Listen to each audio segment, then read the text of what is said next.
NFR podcast. Ladies and gentlemen, welcome back to another Top 10 episode. But before we actually dive into the episode, guys, hit the subscribe button, hit the notification tab. We're connecting the world to hip hop. And, it's just a pleasure to be back and doing this end of the year content because 2020 has been a weird year.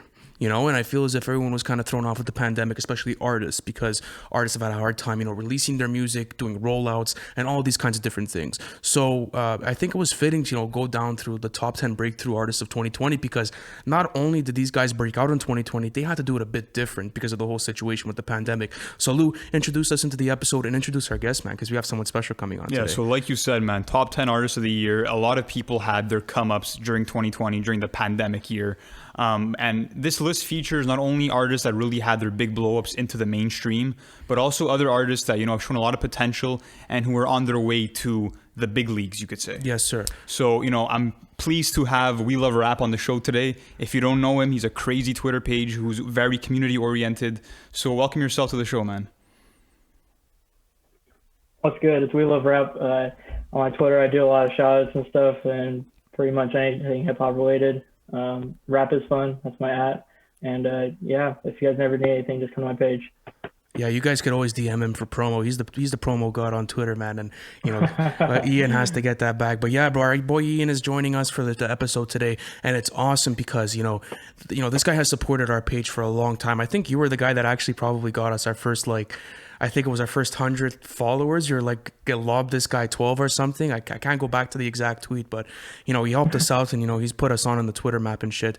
Thank you for that, sir. So just going deeper into our list. Yeah, sure. Going back into our list, bro, we have a lot of artists that, are similar, but a lot of artists that are different at the same time. Either if it's through the way that they communicate their material, to the type of content matter that they're putting up, the different type of production. It's absolutely wild to see how diverse we've gotten into 2020, man. It really is, man. And to kick off our list, we have someone who's very diverse, especially in their voice, I would say. Yeah. And that's 42 Dugg, who had a huge fucking year. The famous whistle. Yeah. The famous whistle. If you guys don't know, he's a 25-year-old rapper from Detroit who, started getting some buzz off some mixtapes, but didn't really blow into the mainstream until 2017, where he met Lil Baby.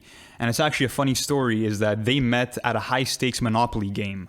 Oh, shit. And after that Monopoly game, they connected. Lil Baby signed him to his label, 4PF, and he also signed to Yo Gotti's label as well. Yeah, and there's definitely an aesthetic for him and a room into him, And the first time I remember listening to 42 Dugg, I think it was on Grace. It was for sure on Grace. Yeah. And I was like, shit, man, this guy has such a potent and grabbing sound, And I didn't know how to feel about it at first because I was kind of thrown off by the aesthetic.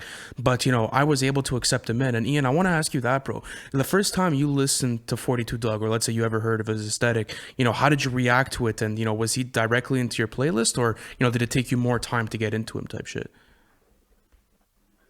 Personally, well, I first heard from Lil Baby, so I was not like a really big Lil Baby fan. I'm more, he's okay.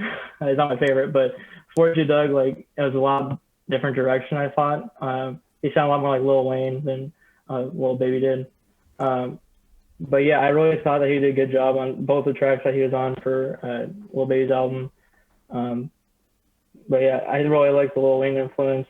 And yeah, it's interesting that you say Lil Wayne, just because I feel like it's more of a Kodak Black sound more than anything else. Yeah, you think he kind of Really? he slurs his words a little bit, and it kind of gives me that auto-tune Kodak vibe. Yeah, I know. The first time I guess I can see that. Yeah, I could see that. I can see that. Yeah. And not only that, but the first time I did hear him, it was a Kodak aesthetic, but I thought it was more of like a Florida aesthetic, something more grimy, something that necessarily didn't fit modern production, but that still sounded really nice. I don't even know how to explain his sound, but let's just dive into a bit more 42 Dugg and what he's done this year. And I think his biggest accomplishment was that feature on We Paid off My Turn. Dude, that was absolutely monumental for him because I saw the direct growth on his social medias.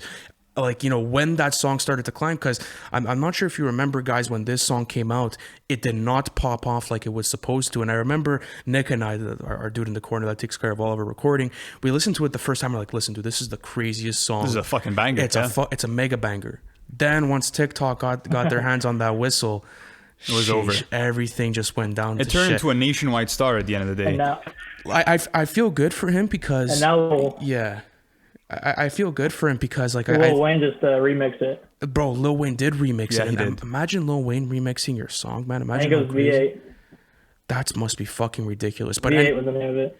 But not only that, but I fucked with Grace. Grace was a super heavy song for me off of My Turn, and My Turn is definitely going to be in our list for our top 10 albums of the year. I think more towards the end. And Ian, another question I want to ask you, bro, is, you know, not the first time, but more when you started listening to 42 Dugg, did he start getting, let's say, repetitive for you, or did you like the diversity he was putting into his music? I like the diversity. I have rawness to his voice, and like just the voice makes him really different compared to everybody else I've heard. And yeah, I really thought he did a really good job on Lil Baby's album, and I really like his features since. I know he just had the Meek Mill feature, I think GTA, and I heard him on Lil Keith stuff too. He's really done good. I think he's improved since Lil Baby's album.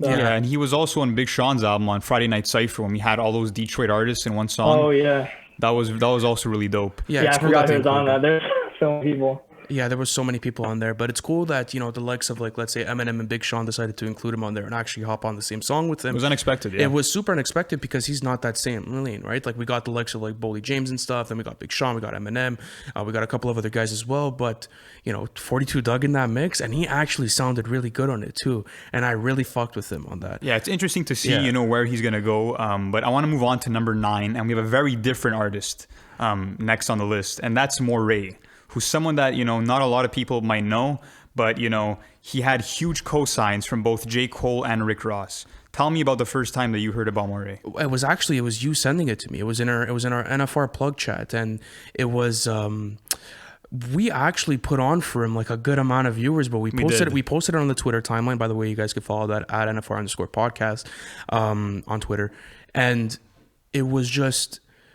As soon as our followers heard it, bro, it started blowing up. And then after that, I texted Colin from Team Dreamville. I'm like, I want to see what this guy's able to do with just a retweet from a huge cosign, especially that he's from North Carolina. And this guy's going to get a lot of traction off of it. So as soon as I saw what that retweet did, dude, it blew up. Like it absolutely, and we were able to round him up like over 150,000 views on the video. We took it down because unfortunately, you know, maybe copyright could have clipped us in the beginning. Rest in peace to all the Twitter accounts that got fucked by copyright. But it was super cool to see what he did. So, Ian, I want to ask you, what do you fuck with about Morray's sound? And, you know, is he like someone that's regular in your playlist this year?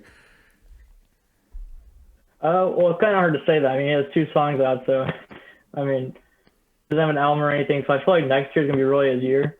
But I really like his voice. Like, he's a really great melodic rapper. I could really see him doing good with the Dreamville signees. Like, I feel like him and Jid would do crazy together. I like to see him and Rick off the lab sometime, but yeah, the starter piece had so far is incredible, and I feel like next year he's really gonna like emphasize on that. Yeah, Quicksand was just a great song, man, and it's amassed over 2 million views on YouTube as it stands right now. 2 million, man. 2 million. That's crazy. And what blew it up really was J. Cole commenting, "This shit's amazing," which is, you know, to get someone from your own hometown as big as J. Cole to give you the compliment like that.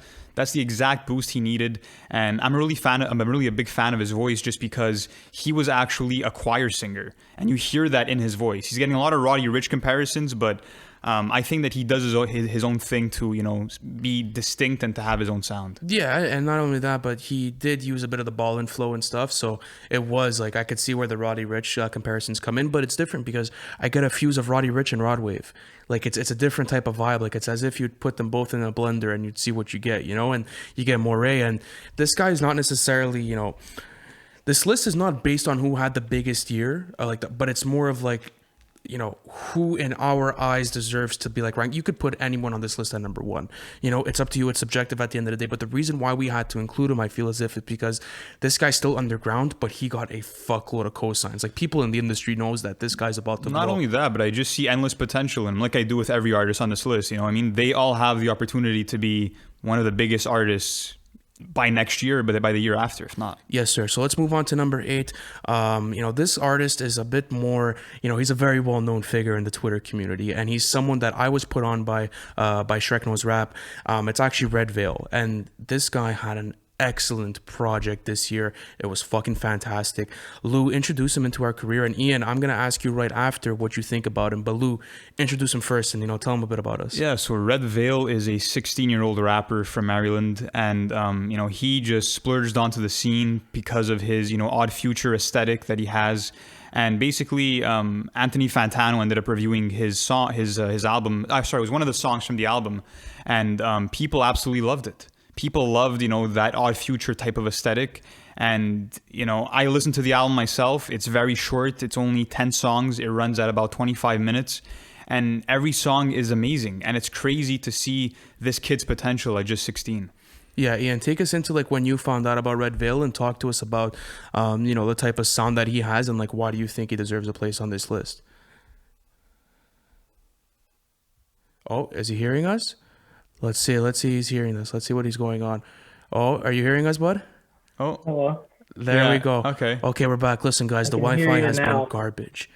I don't know what just happened, are you good? Whoa. but Absolutely no stress, bro. Listen. yeah, I don't know what just happened to my. It's all good.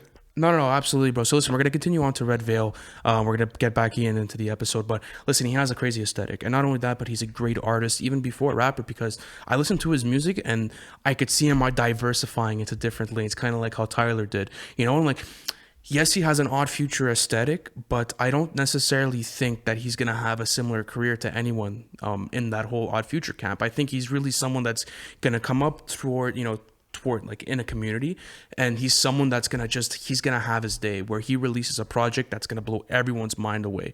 And not only that, but I love his delivery. I love how cold he is on any sort of beat you throw on him. Crazy wordplay.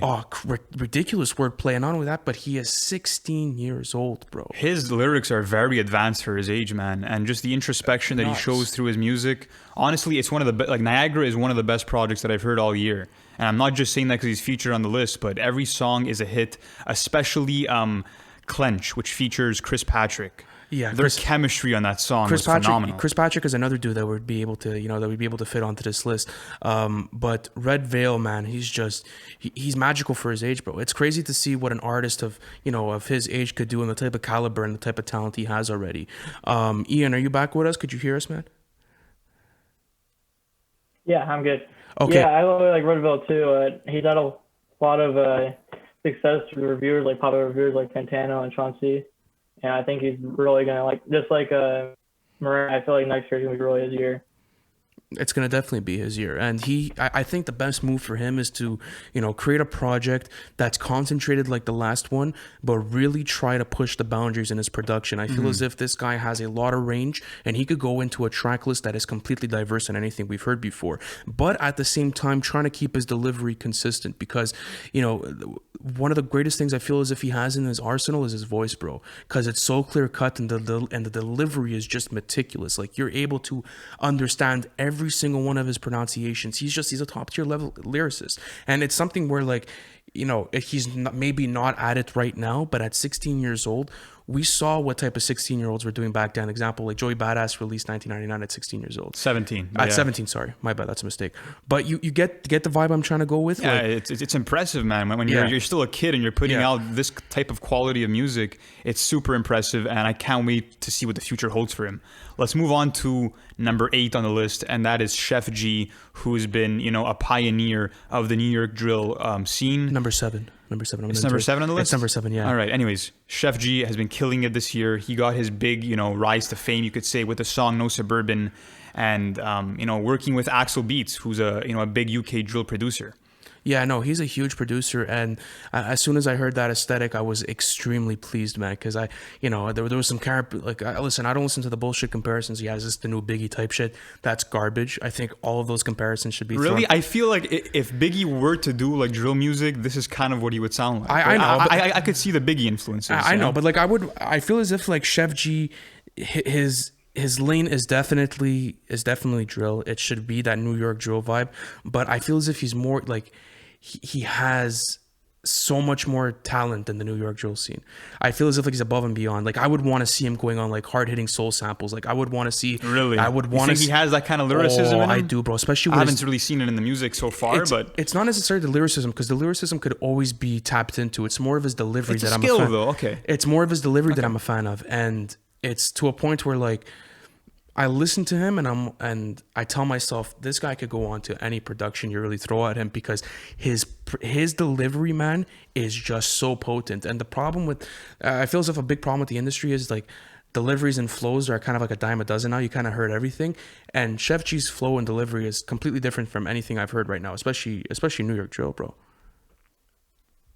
I completely agree with that. I think like he's gonna do the next thing that like Pop Smoke did. I thought Pop Smoke was kind of he had a really good voice, but I feel like he was kind of dry his first couple of albums. But the one I dropped after he sadly passed, I feel like he definitely explored more lanes, and it definitely like helped his career afterwards. I feel like Sheff G has the same talent to do that.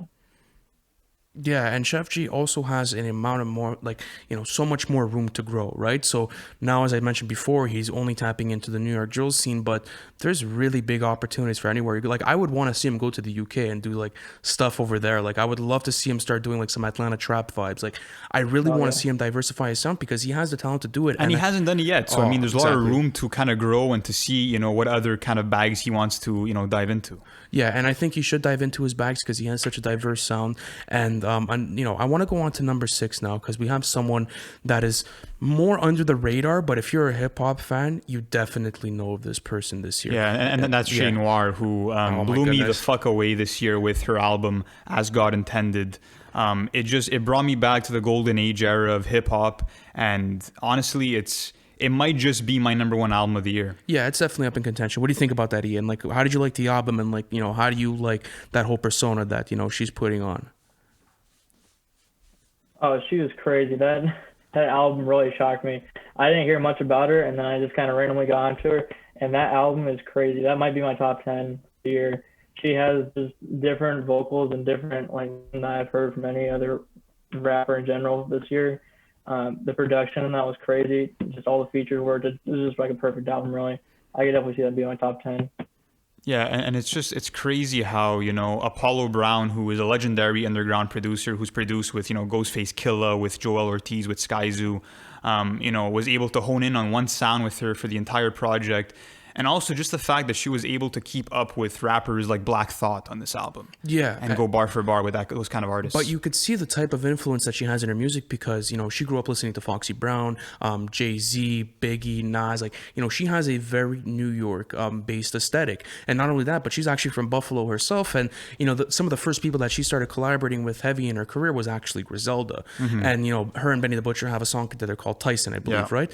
And you could see that her aesthetic is like, I could see her dipping into like a full Rhapsody vibe. Like that's where I really see her going. I think she's on that level lyrically. Yeah, I'll be totally honest. she's there already. But I'm just saying, like, Rhapsody has a tremendous amount of consistency in her discography and her drops. So, Ian, I want to ask you, bro, where do you think Shay Noir is going to be in 5 years from now? Oh, 5 years. Oh, we lost him again. Oh, we lost him again. Ladies and gentlemen, the Zoom call is getting fucked. Hold on, Ian. Hold on, bud. We're going to get you back in here. Sheesh, guys. We're having some technical difficulties with the Wi-Fi. But, guys, use Skype instead of Zoom. We've having some... COVID 2020, guys. This is Holy- the situation. Guys, listen. But listen, we're going to continue. We have so much to drop. Wait a sec. Ian, I can't hear you properly, but... Let's try and get that back. Okay, Lou. So Yeah, continue. so she dropped two continue. projects this year, which were top tier projects, and she's gearing up to drop After 12 this year. So that's going to be 3 fucking albums. So she's in contention to be, to have one of the biggest years out of any artist this year. And I hope that she doesn't stay underground. I hope that, fans of, that old school hip hop, that golden era hip hop really, connect with her and give her the respect that she deserves. Yeah, she definitely deserves a tremendous amount of respect because I'm also a huge fan of her production choices. I love when she goes on soul samples, and not only that, but she has such this clean and unique delivery that grabs me into the song when I'm listening to her. Her storytelling skills also are just phenomenal. I feel as if I'm reading a top level novel every time I listen to As God Intended. She's giving you so much insight about things that you could relate to, but that are not necessarily the same subjects that are into your life. But it's kind of crazy because they're paralleling with each other. Just her situation is different from ours, but at the same time, the topics that are being talked about are prominent in everyone's lives. And that's what's so nice about her is that she'll give you the flavor of the Buffalo streets, but at the same time, make it relatable, to everyone, even as, it could be relatable to my little sister if she listens hard enough. Yeah, because there's a lot of female empowerment in it. There's, black 1000%. empowerment. There's, discussion about the corrupt justice system in America.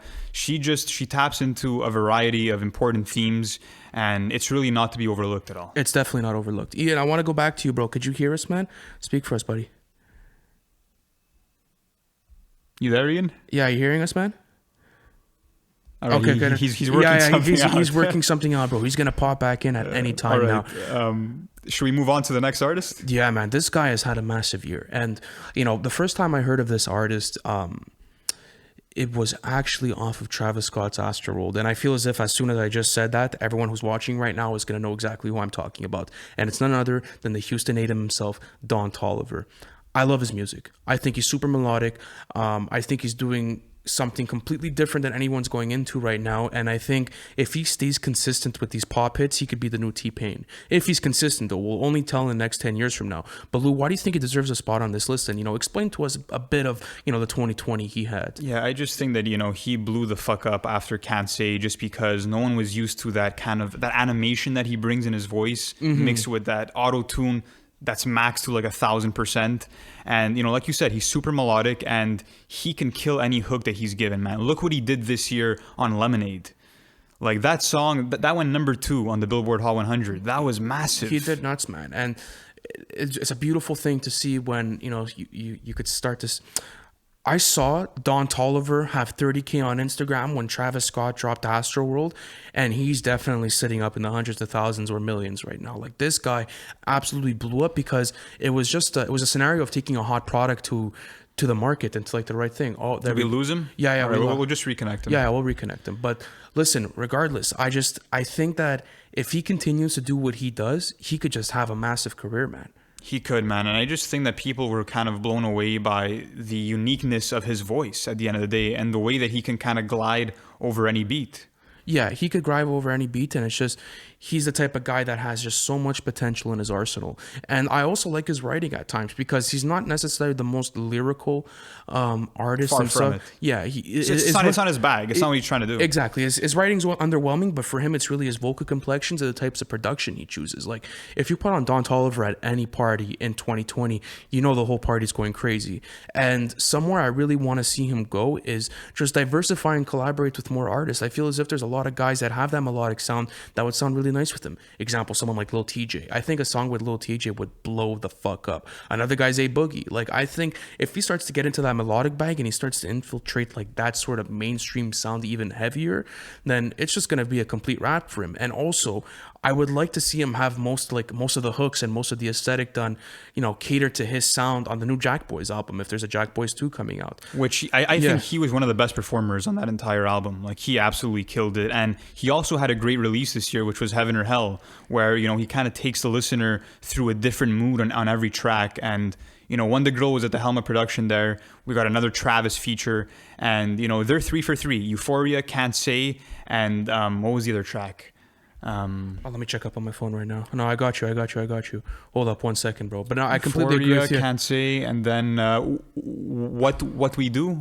It's the song off of Jack Boys. It's a song off of Jack Boys? I think it's What to Do, if I'm not mistaken. Anyway, so What to Do or something. There we go. Hey, Ian is back, ladies and gentlemen. Ian is fucking back. That is awesome, sir. Yes, sir. Finally. So man. Give us your thoughts on Don Toliver, man, and when did you first hear him? Okay, so I first heard him probably like everybody else off of Astroworld, off of Can't Say, and that track was incredible. His voice is so good. I honestly feel like underrated opinion that he could pass Travis Scott someday. Like, he's going this year, he has had a much bigger year than Travis Scott has, and I feel like if he keeps doing this or he keeps having like 5 or 6 big hits that go like number 1 or top 10, I feel like maybe not like album quality, but I feel like popularity someday he could be like the next Drake. Or he could be past Travis Scott even. Oh shit! Okay, yeah, that's a hot take. I like that. That's a very hot take. Ian's dropping bombs, bro. Ian is dropping bombs at the moment. So I want to ask you. You said he could be on the level of Drake or Travis Scott. Give me the reasons, man. Because it's a possibility. It's definitely a possibility. He has a lot of heat around his name right now. We don't know the type of numbers he's going to be putting up in 5 years from now, but we definitely know he has mainstream appeal. So explain to us why you think he's going to be on the levels of some of the greats right now. I think it's just so unique. Like, this is kind of off topic, but like, if you get him on like a Kanye beat, that song's gonna blow up. I just feel like any song that has good production that he could like really slide onto, he has a chance to just like have a top 10 hit with like every song. His voice is so unique, and I feel like he's like Post Malone with auto-tune. I really like every song he touches this year has been going like top 10, and I mean definitely not like quality music. He won't pass those guys, but I feel like definitely like popularity, he could definitely pass him sometime, like the next 10 years. Yeah, yeah. and he's blown the fuck up this year, and he was actually slated to open for The Weeknd on his tour, which got postponed to 2021, but he was going to be the opener for that. Yeah, and it's incredible to see what he's been able to do with the type of reach he's been able to, to obviously attain. And I agree with Ian in saying that he has the mainstream appeal to go pop and to be able to really push it. It's just, does he want to do that? Like, do you think he's going to? Of course he does. Honestly, I don't see him as the type of artist to be an album artist like Travis, who takes a lot of time to craft an amazing project. I just see him being that guy to jump on huge features with huge artists and, have crazy hits. But I don't see him having the strength in discography necessarily. Yeah, okay. So if he was to drop another album, and I'm going to ask both this question to both of you guys. If he were to drop a next album, do you think it's going to be better than Heaven or Hell, or do you think it's going to be worse? Just as a random prediction here, like this is a super... I definitely see him growing as an artist, so I think it'll be better. How about you, Ian? I think it's definitely gonna be better. For sure. He's going to have so much potential and so much growth as an artist in the next year or two that it's going to be so much better. Ian, who's someone that you feel as if you want to see him collaborate with? Yeah. Like someone that he hasn't collaborated with now. I feel like him and Post Malone would be really good. Oh, I don't know how it worked, but I feel like that'd be interesting. That'd be very interesting. Not as two artists, but I feel like him and Kanye, like Kanye's production and Don Toliver, I feel like they could do something. I love to see him and Drake and like Lil Wayne might be interesting.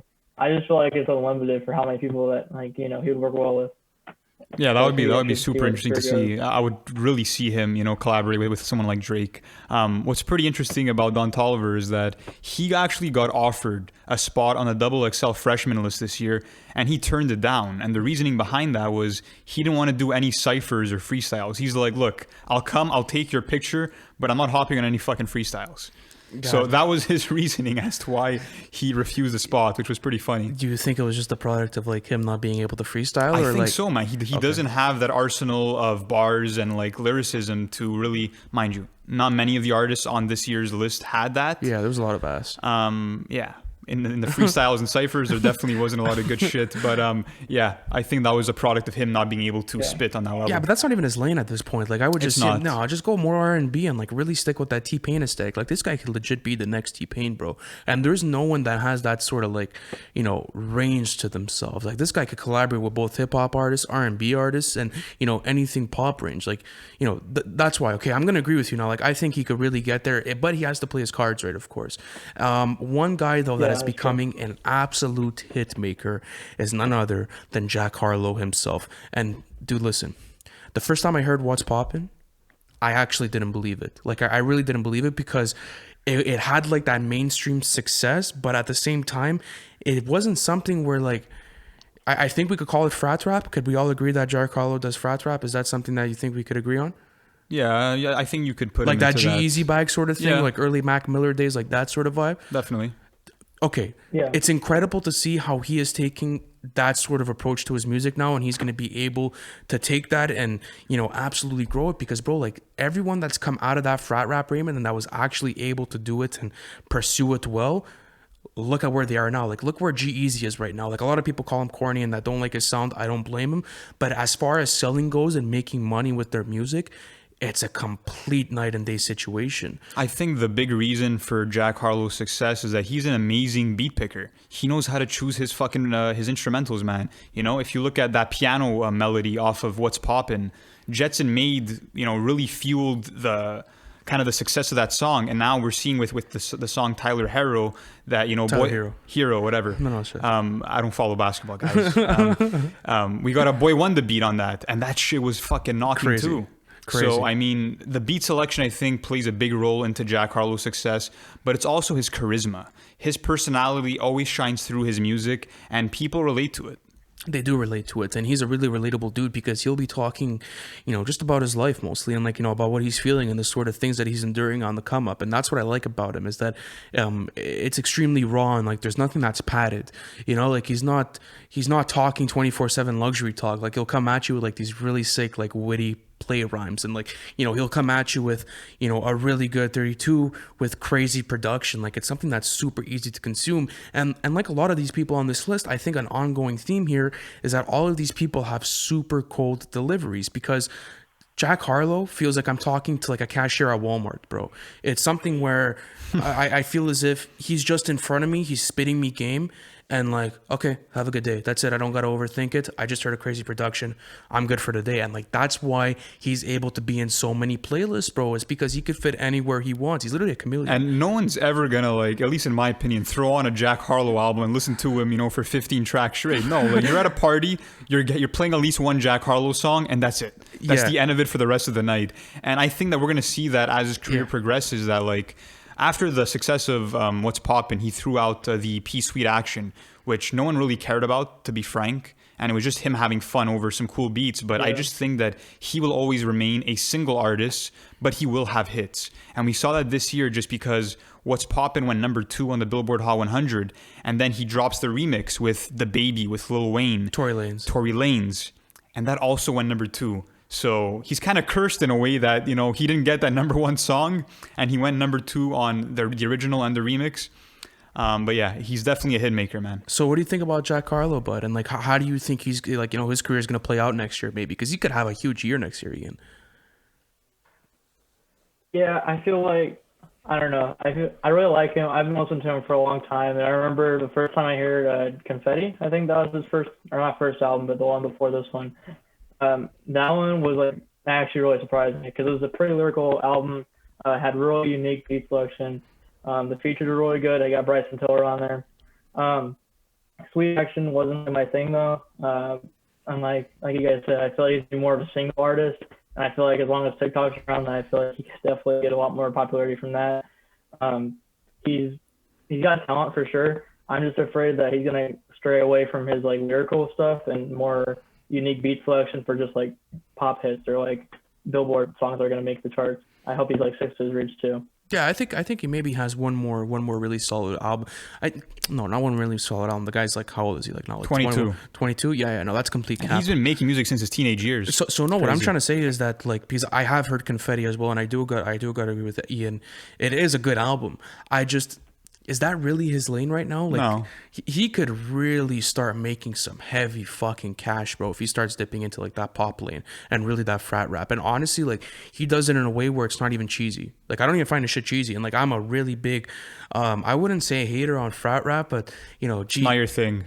Jeezy's not my shit. You know, like I find there's a blatant wall in the middle of Jack Harlow and G-Eazy. Like, they're doing it 2 completely different ways, but Jack Harlow does it because he's also really good with his marketing. And as a marketer myself, I look at it and it's actually inspiring because the type of rollouts that he does are very like in your face, and it happens right away. Like, there's no like, I feel as if like one day you'll wake up on the timeline and there's going to be the next big hit from Jack Harlow on your timeline. Him collaborating with, you know, Cole Bennett from Lyrical Lemonade was a genius move.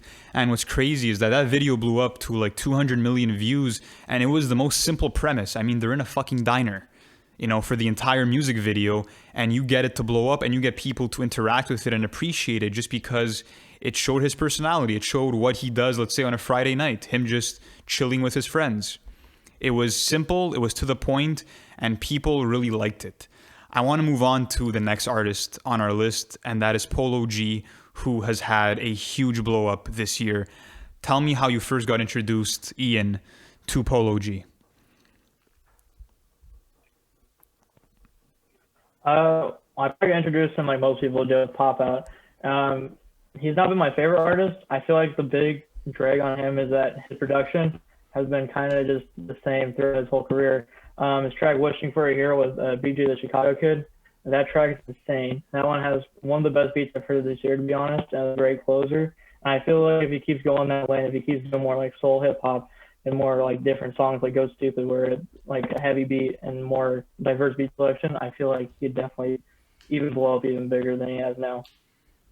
Yeah, definitely. And I think that what's special about Polo G is that, you know, he is kind of in the trap lane, you could say, just because of the production choices that he has. But, you know, he kind of brings that conscious side to him into the trap lane. And we've never kind of seen those two lanes really emerge to the effect that Polo G does it. Yeah, and he does it different because he was he's one of the first guys to really introduce that lyrical trap, something where it goes actually beyond, you know, the, let's say, you know, the most used bars in the industry. You know, like we see so much repetition with wordplay nowadays that at a certain point it just gets stale. And Polo G's whole game plan with the GOAT was to diversify from that, to actually put heart and soul into his trap aesthetic. And one thing I do gotta agree with Ian on is that his production at times is a bit underwhelming, and I think if he, you know, kind of gets that on touch, that he could really, you know, have much more of an impact in the community. But right now, I think he's one of the hottest names in the industry, and like that's absolutely undeniable. What he's been able to do this year is take his name and throw it into the mixes with like Lil Baby and shit. Like this guy is, you know, what we see from Twitter and shit within the community is he's being compared to guys that have had 5+ years in the game, but this guy's only been really doing it for, let's say, 2, right? Like if Pop Out came out in what, in 2018, 2019, if I'm not mistaken. I think 2018, right? Yeah, I think it was a 2018 single. But regardless, that's what I'm trying to say is that this guy is just growing at an exponential rate. And if you're a record label right now, this guy's your golden boy, because he's going to be able to also tap into melodic bags. He's going to be able to, you know, tap into the trap bangers that are going to be played at parties. He's going to be able to tap into more of the diehard fan bases where people are actually listening to his lyricism, his storytelling, his deliveries, his conviction. That's what I want to see from Polo G. This guy could be an all-around superstar, but he has to play it right, of course. Yeah, and I think why people love Polo G so much is that, you know, he started making music as kind of a coping method because he had lost a lot of family members and friends when he was growing up, and he utilized music as kind of just an outlet to, you know, voice his pain. And we hear that pain through his delivery, which I think is his best aspect, is the way that he's able to layer emotion behind his delivery. You feel his emotions with every bar that he spits, and that's a really good aspect, I think, to his music, and that's what makes him so unique. Yeah, it makes him super unique, but as Ian said, he has to dip into more bags because this guy's way too talented to only stay into one lane. But Polo G was like, you know, we saw the type of commercial success he had because he put up 200 million views on Pop Out, you know, and like that song blew up him and Lil TJ's career. Like, as soon as you see an artist putting up that type of numbers, you know that he's automatically scalable. You know that he's someone that you could take to the mainstream and that you could absolutely spread his sound everywhere because you have the product in front of you. All you got to do is replicate it, but do it in a more refined way and just target that fan base with more analytics and, you know, more of a deeper understanding into the market. So that's why I'm super impressed with Polo G. But guys, listen. We're getting on to our first guy on the list, and I'm going through the notes here, and this guy is just fucking ridiculous, bro. Baby Keem is a fucking G, bro. We actually have someone before Baby Keem. We do? You just spoiled our number one. Our number one artist of 2020 is Baby Keem, but before that, fuck. All good, man. We have Pop Smoke at number 2, who popped onto the scene. He started in 2019, but really had his blow up in 2020. And you can make the argument that he had the biggest year out of any other artist this year. Yeah, what do you think about that, Ian? Yeah, I definitely agree. I can't remember. Wasn't the deluxe like the same amount as the first album? And I did really good too. Yeah, I did do well as well. Like 14 tracks too. Yeah, I did do well as well. Yes, it did. Yeah, I think definitely he got the right features and stuff for his last album. I feel like Meet the Woo 2 wasn't like anything special or crazy, but I definitely feel like kind of like Sheff G, like the more he got into like more melodic rapping and the more like different sounds he had, the better he got. And I feel like that really like pushed his last album to more success. The deluxe was really good too, and I wish he was here to see it. I do too, man. He was a very special artist because you saw the type of effect and the type of influence that he had on the New York drill scene. You know, if it wasn't for Pop Smoke, we wouldn't be, you know, nearly as invested into guys like Fivio and like all those guys. There were guys before him, but like he took it to the masses. Like he made New York drill one of the biggest He did it subgenres the in hip best. hop. He did it the best. do it the best. And he took this old style 50 Cent aesthetic and, started to mix that in and paid homage to that, which was super cool because a lot of new guys are trying to experiment with new sounds, but don't necessarily know how to target a sound that was super marketable in the past and bring it back and utilize it and transform it into something that's much more detailed, that's much cleaner, that has, a lot more modern production into it. And that's what Pop Smoke did. Pop Smoke was also so good at making bangers. Like this guy, Pop Smoke comes on at the club, everyone's bumping it. Everyone's going crazy. I think it is the number one for sure shot with a DJ at a nightclub. Play Pop Smoke, everyone's going fucking crazy. It's also, the amount of hits that he was able to accumulate in just 1 year. You have Welcome to the Party, you have Dior, you have Mood Swings, you have countless songs, and he really stood out because other people, like I said, did New York drill before him, but no one had that harsh and menacing delivery that he had. His voice was so unique, and the energy that he brought to every single song was just exhilarating, to be honest. Yeah, what do you think about Pop Smoke sounding and how do you think it's affected your listening going into 2021? And would you be down for another posthumous album from Pop Smoke in his camp? It's kind of tough to say. Like, from a business standpoint, of course, it's right. Like, I just saw the other day that he sold like another 30K this week alone, and it's been like 5 months since the album dropped. Nuts. But it really depends on how I don't want to be respectful, but the X label, they didn't really handle that thing. So if they do it right, I would love to hear another Pop Smoke album. And I think the sounds that he still has left, I feel like he's definitely got some more in the tank. But they just have to do it right. He has to do it right, and he has to do it in a way where he's going to be able to replicate that same emotion that he did on the first one. And I don't know if that's possible because 50 Cent really knocked it home, and I don't know if they're going to be able to replicate that same energy again. But nonetheless, I do think that this guy has to have more music. Like, this guy has so much music in his vault, and his camp has to keep releasing it. And it's such a tragedy to see him go just because, he was a great talent. And more than that, he was apparently, a really smart guy. And people, he was, I think, 20 years old when he passed. And people like Quavo and 50 Cent that said that he was beyond his years and that he acted like a veteran. Like, Quavo would speak to him and he thought that he was talking to a guy that's been in the game for 10 years just because of the wisdom he had. And another interesting story is that he and 50 Cent would have conversations. And one time 50 Cent was talking to him and Pop Smoke was on his phone. So 50 Cent thought that he was like disrespecting him, but he was actually writing down the words that 50 Cent was telling him. He was spitting game and Pop Smoke was noting that down, which is pretty fascinating to think of, how smart this kid was. He's a super smart dude, and when I listen to his interviews, I see a lot of wisdom, especially in his marketing game and the way he moves. Like, he understood how to move and how to sell records. And Pop Smoke's blow up was only in like 6 months. Like, this guy did it in a super short amount of time. And the first song we obviously heard was Welcome to the Party. I think that was the first one that really popped off for him. And then after that, he released Dior, which that went absolutely brazy. It's actually Grammy nominated this year. That's beautiful for best rap song. It is song. true. Yeah, that's beautiful. Was it on 3 albums? Yeah, he it was a tradition where he would put Dior on every album. Yeah. That's amazing. That's so sick, dude. Imagine having a single so strong that you guys are able to put it on 3 different albums and just accumulate those streams over and over again. What a fucking genius, man. And it was good. Oh my goodness, bro. This guy could have gone into such a deep marketing bag if he didn't pass away. And who knows the type of career Pop Smoke could have had. It was beautiful to see the type of progression he was making. And even at that, listen, his music's living on forever. I mean, if you're from New York and you're a millennial, you're definitely bumping his music. Like, there's absolutely no doubt. So listen, guys, I kind of fucked it up. I spoiled the first pick. I'm sorry. It's a podcast. Don't fuck with me. But Baby Keem's a G. We all know it. We all know the type of diversity he has. We all know the type of sound he has. And this guy, I can't even explain the type of sound he has. It blows my mind how diverse, but yet how so focused he sounds. And that's what's crazy to me is that, hip hop has been around now for like 40 something years, let's say. And this guy manages to stand out from everyone else and to have a totally unique sound. And yes, he does get a lot of comparisons to his cousin Kendrick Lamar, which I don't really hear it personally.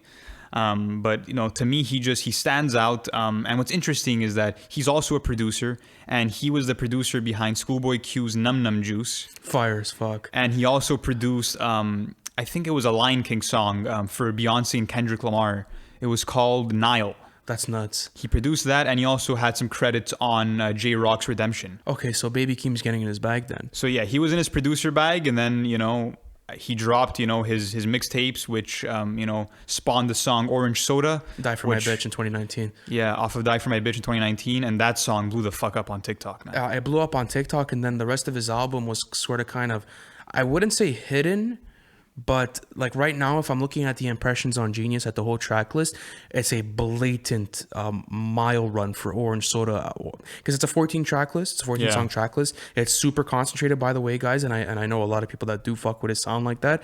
And the crazy part about this album is that I feel as if I say this a lot, but it's so diverse yet so concentrated at the same time, and you could go through it and every single song sounds different, but it also follows a nice different aesthetic to it. Like you kind of know that you're listening to Baby Keem when one of his productions come on. So Ian, I want to ask you, bro, when was the first time that you jumped into Baby Keem's music, and what were your first initial thoughts when you listened to it? I remember Baby Keem was really blowing up in my school. I remember everybody was like listening to him, and when Orange Soda came out, he was definitely kind of a harder song to get into for me. I love him now; he's just a great artist, but he's really got like more of a high pitched voice, which is kind of going to turn some people off for him. But man, he was the best. He's definitely the best artist in the XXL freestyles. If Don Toliver, showed up, he would have been. But yeah, I really also like the song Hooligan and Sons and Critics freestyle that dropped this year. Flames. He's got so much talent left with him, and I feel like if him and I think we lost Ian.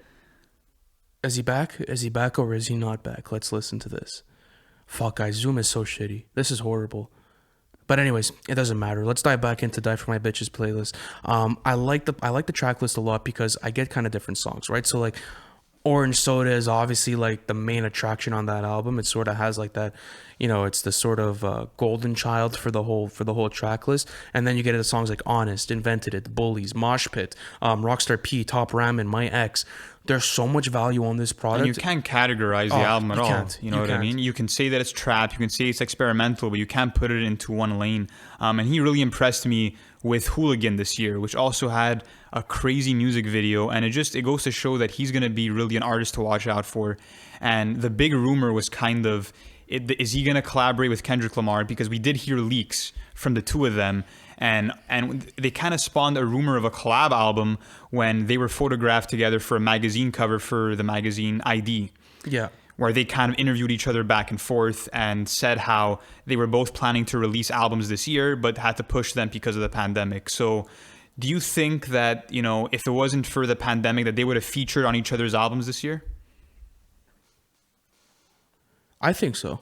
I think they would have definitely done it. And it's more of a thing where like Kendrick's trying to put on his little cousin. You think so? Yeah. Yeah, like I think Kendrick like fully believes in this kid and that he's gonna go the full lengths. And I have to agree with Kendrick because we have him at number 1 on our list. Like, it's not necessarily gonna be maybe it could be a number and a money's game with him later down the line and more of a doing huge releases and doing huge press runs and like doing that sort of vibe. But I really see him dipping into his discography and really trying to make timeless music, something that sounds completely diverse.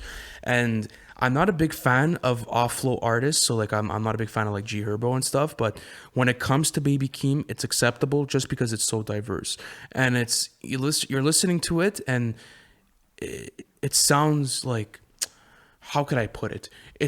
You're listening to it and it sounds so weird that it sounds good. And then the production is so fire that you're kind of reinforced on your statement and you're like, okay, yeah, this confirmed all my suspicions. Like, this guy's absolutely fire. And his sound is so fucking addicting, man. Like, I could listen to Baby Keem for like 3 days straight. How do you think that he would do with Kendrick on a collab album? Do you see their sounds meshing for like an entire tape? I do. I'll tell you why. I'm a huge Kendrick fan. And like, I'll support Kendrick to the day I die. He's my favorite artist. I like Kendrick because he's able to get out of his bag and he's able to match any aesthetic that the other artist is trying to go for and do it just as good and maybe even better. Because like, he's just a dog like that. He'll go at anyone's head to try and get a better verse in. And so I feel as if what it is with him and Baby Keem, it's like a family competition where they're always trying to push each other type shit. And yes, Baby Keem could be on his off-flow shit, but I think Kendrick's gonna stick not to his traditional sound, but more of a traditional flow, more something that's more coherent, more on the beat, but their deliveries are very similar. Not their voices. I would say more the deliveries, the way that they pronounce the words, the way that they hop onto their productions, the way that, let's say their engineers are mixing their vocals. Like, I could see that aesthetic really pushing it further for the both of them. And I could see them making timeless music, bro. Like, who's to say they can't, It'd be interesting just because, we haven't seen Keem really hop into that lyrical side. So it'd be very interesting. Ian, let me ask you, what would you think of a Kendrick Lamar Baby Keem collab album? It'd be kind of awkward, to be honest. I love both of them, but I don't know how Keem would do with, like, I feel like Kendrick has more of a high-pitched voice sometimes that would really work with Keem, but if Kendrick's just, like, rapping how he normally does, like on Good Kid, Mad City, or Section 80, I feel like Keem's going to get watched by Kendrick, to be honest. But if they're doing, like, high voices both, then I feel like it could definitely work, but it just depends, like, how they would mesh together, really. Yeah, and that's the only concern I think, that really comes to the table is, like, is Keem going to be able to keep up with Kendrick? Not is Kendrick going to be able to collaborate and, fit Keem's aesthetic, but I think he will be able to, because they're going to be able to make music that both fits their styles. Like, I don't see Baby Keem going on, like, GKMC sort of production or, like, even Damn production. It's not going to happen. What's going to happen is that they're going to try and make not party bangers, but more lighthearted stuff. Something that necessarily doesn't hit home as hard, but something that, is going to be able to be bumped in everyone's car. Something that's going to be able to be in everyone's rotation. Kendrick's given us all of his lyrical bag. And honestly, I'm always down to get a full masterclass by Kendrick. But I want to see him have more fun with his projects now. I want to see him dip into a different type of bag, and I think Baby Keem could actually push him to do that. I don't think they'll ever make a collab album, though. Like, I see them making tracks together, but I don't think it'll ever happen. Even let's say, like a Dad Piff EP type of thing, like maybe like a 7 song EP. Maybe like 7's too much, max 5. I don't see them being able to go back and forth on, the same beats for more than 5 tracks. I think. But Kendrick has done an Untitled Unmastered sort of release where it was sort of like loosies and throwaways, and he didn't care if it was going to hurt his discography or not, and it ended up being a fucking fantastic project. So I do think maybe that there's potential there where he's going to look at it and he's going to be like, okay, this could throw in some diversity. And listen, it's my cousin, right? So I could put on for him at the end of the day. It's possible just because, Kendrick he even said it in the interview with ID Magazine that he never wants to make the same album twice. And that's why we'll never get a GKMC 2, just because he wants to execute a new sound with every album. And that's what he's doing right now. Right now, he's probably forming what could be the best album of the 2020s decade, for all we know. Yeah, and he's someone that has an immense amount of potential. And I think the ongoing narrative for this whole list is that everyone in this list has potential to break in and do some really serious damage in the mainstream. If they haven't broken already. If they haven't broken already, right? So, like, we saw some more low-key guys at the beginning of our list. Then we got more into, the marketing bag and more of the mainstream bag at the end of our list. But guys, at the end of the day, it's subjective. An artist is meant to do what an artist wants to do. And at the end of the day, we could only appreciate the music. And these lists are just for sport. Like, I'm not going to slander you if you guys want to put, like, number 10 and number 1 for us. Yeah, and let us know, guys, in the comments, like, which artists you would replace, who would you add in. Let us know in the comments. Yeah, we love having those kinds of discussions for you guys. But before we end off this episode, we're going to leave the floor to Ian. Ian, explain what you do, brother, and explain what type of content you have on your Twitter page and when you started it. I think I started my Twitter page, I think, like March 1st this year. It's just kind of like a quarantine thing. I didn't really know what to do with my time, so I just kind of joined hip hop Twitter. Best decision I ever made. It's been really fun. 16.3K and counting. Nice. I ratioed Kanye, which is pretty cool. I've got people like Maiden Tayo following me, and Deontay Hitchcock and Jid, which is really an honor for me. If you like hip hop content, I would definitely come check out my Twitter account. I post a lot of hip hop stuff there. And I do a lot of shout outs and follow trains and try to help build your community and your Twitter account. So yeah, if you need everything, just hit me up. Rap is fun. We love rap. And that's it. Yeah, and we're going to have his handles in the description. And honestly, guys, we're sorry for like the Zoom call. It's been super glitchy today, but we absolutely had to get Ian on. He's been an avid supporter for us for so long now, and like he's been fucking with the podcast for a minute. And we've been talking about this like since the summer type stuff. So this is definitely not going to be the last time you guys see Ian on an episode. He has a load of insight to give. It's a bit of a shame that we got disconnected, and obviously that the recording wasn't as nice. But guys, it's always great content as always. always. And if you guys like the content, absolutely. hit the subscribe button, tap the notification bell, and just stay in tune with us because, we're dropping this type of content on the weekly. Yeah, and we're going to have more top 10 lists going throughout the year, and then you're going to see when big artists start to come in, the type of reviews and breakdowns we do. So, Ian, thank you so much for coming into the episode, brother. Lou, it's been a pleasure to talk about hip-hop with you. And guys, don't forget to subscribe. Peace.